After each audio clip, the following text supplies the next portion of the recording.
प्रभो हर हर महादेव शिव शंभो कैलासपति मापति शिव शंकर बाबा धवलेश्वराय बालालिंगाय नमो नमः।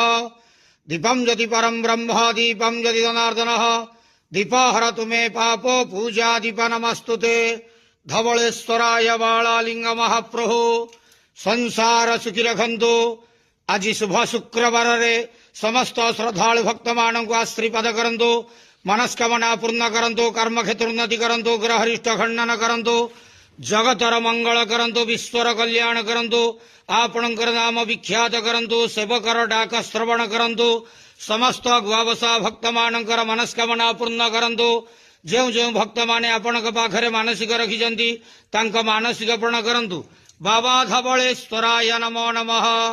संसार सुखी रखंतु आनंदे गवार। हरि बोलो। आज शुभ शुक्रवार समस्त श्रद्धालु भक्त मान को आशीर्वाद करंतु आनंदे गवार। हरि बोलो। बाबा धवलेश्वराय बालालिंगाय नमो नमः।